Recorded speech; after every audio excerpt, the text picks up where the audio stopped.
बीते समय में जब यहाँ हमारे रीवा, शहडोल और जबलपुर संभाग में जो बारिश हुई, उस बारिश के कारण से होने वाली हालात का एक तरह से समीक्षा करने के लिए आज मैं यहाँ आया था। और जो जानकारी मिली है कि अभी का दौर हमारा ये बारिश का, जिसके कारण से जो भी राहत के कैंप चलाए गए थे, कई जगह हमारी अपनी प्रशासन की तत्परता से काम भी किए गए थे। अभी आज की स्थिति में तो बीते 2 दिन से बारिश बंद हुई है, तो काफी हद तक राहत कैंपों से भी अब लोग चले गए अपने अपने घरों में।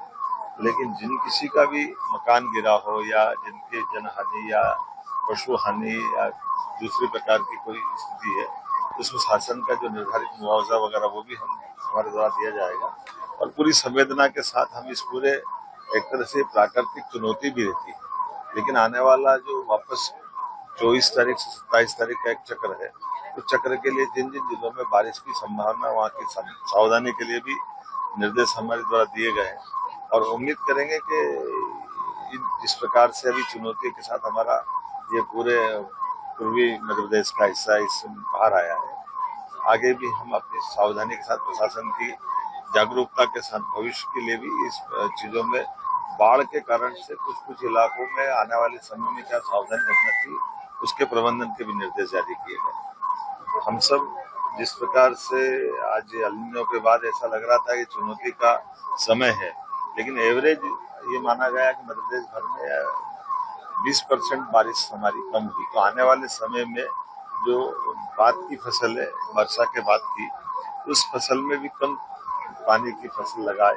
इस तरह के प्रबंधन करने के लिए भी हमने कृषि विभाग को कहा है। और उम्मीद करेंगे, किसान भाई भी सब समझते हैं, हम सब मिलकर के इस पूरे मौसम के आधार पर ये फसल चक्र और अगला फसल चक्र भी ठीक से मिले। बीते समय में जब यहाँ हमारे रीवा, शहडोल और जबलपुर संभाग में जो बारिश हुई, उस बारिश के कारण से होने वाली हालात का एक तरह से समीक्षा करने के लिए आज मैं यहाँ आया था। और जो जानकारी मिली है कि अभी का दौर हमारा ये बारिश का, जिसके कारण से जो भी राहत के कैंप चलाए गए थे, कई जगह हमारी अपनी प्रशासन की तत्परता से काम भी किए गए थे। अभी आज की स्थिति में तो बीते 2 दिन से बारिश बंद हुई है, तो काफी हद तक राहत कैंपों से भी अब लोग चले गए अपने अपने घरों में। लेकिन जिन किसी का भी मकान गिरा हो या जिनकी जनहानि या पशु हानि या दूसरी प्रकार की कोई स्थिति है, उसमें शासन का जो निर्धारित मुआवजा वगैरह वो भी हमारे द्वारा दिया जाएगा। और पूरी संवेदना के साथ हम इस पूरे एक तरह से प्राकृतिक चुनौती भी रहती है, लेकिन आने वाला जो वापस 24 तारीख से 27 तारीख का एक चक्र है, उस चक्र के लिए जिन जिन जिलों में बारिश की संभावना, वहाँ की सावधानी के लिए भी निर्देश हमारे द्वारा दिए गए हैं। और उम्मीद करेंगे कि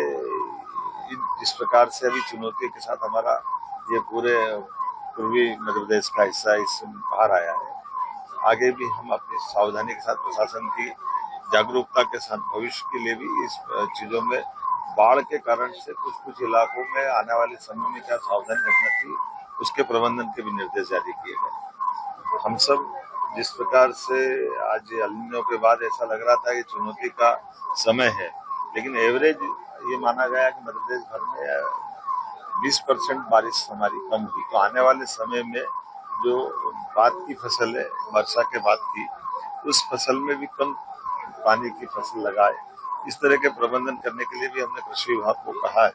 और उम्मीद करेंगे, किसान भाई भी सब समझते हैं, हम सब मिलकर के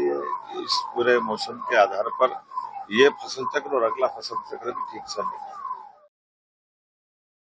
राजनीति हो या क्रिकेट, देश विदेश की ब्रेकिंग हो या आपके मोहल्ले की बड़ी खबर, सब मिलेगा एक ही ऐप में, सबसे तेज और भरोसेमंद। अभी डाउनलोड करें दैनिक भास्कर डिजिटल।